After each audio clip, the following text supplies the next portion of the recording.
Well, I grade them.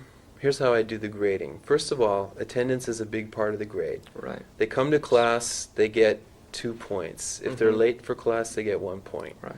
So at the end of the year, I'll total up their attendance points. Each class, since I have so much time to watch people, I can actually really focus in and I can see how they're actually working. I'll give each student a score, class performance score of 1 to 5. 1 is bad, 5 is excellent. And I'll give them a score of 1 to 5 based on how well they perform and practice English during the class. At the end of the year, I'll total those points up, and that's a part of their grade.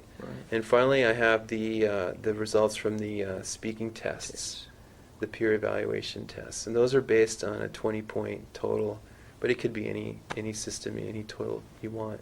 Depends how many criteria you have. So there are 3 things: attendance, class participation, and test scores. A talk evaluation would be more aligned on how the student's able to communicate on their own terms. How well can a native speaker or a non-native speaker from another language group understand what that student is saying, and measure them on some general standards rather than some very specific points and items from the course. We give them a speaking test based on Talk Tools 4.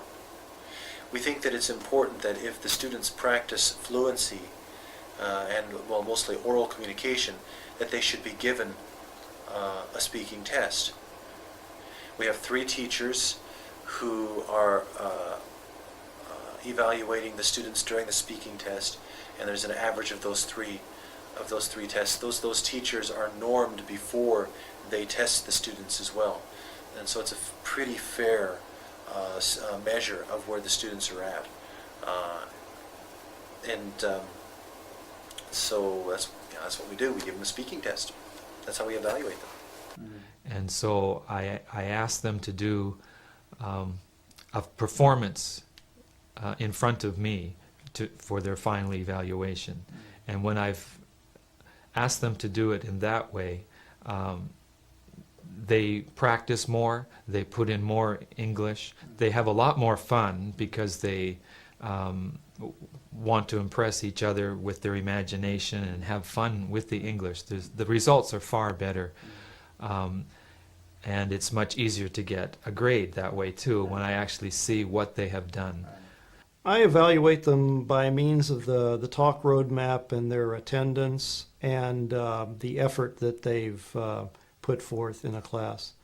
And my evaluation efforts will vary according to the level of student and level of university class that I'm teaching. For the higher level students, some of whom maybe have already had a homestay or who have lived abroad, who might be returnees, I expect a little bit more from them in the way of classroom effort and results. In many cases, I try to interview students at the beginning of the year to gain an idea of what their each student's rough level is, and I keep note cards on which I'll make notes about a student's level at the beginning of the year, and at the end of the year during the course of the year and at the end of the year I'll make notes on their progress. So I found that useful in evaluating students. There are several things that I do to evaluate my students.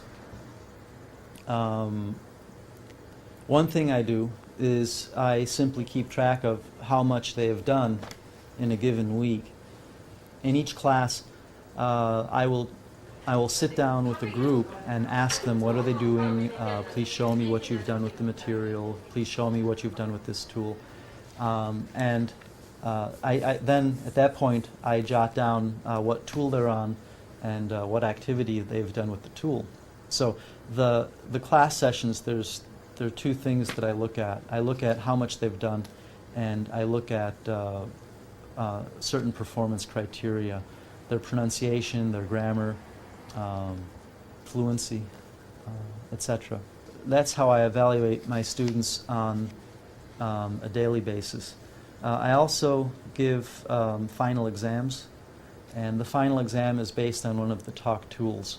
And I just give them 4 pictures and a set of vocabulary words to go with the pictures, and they do a combination of Tool 6 and Tool 1 for me.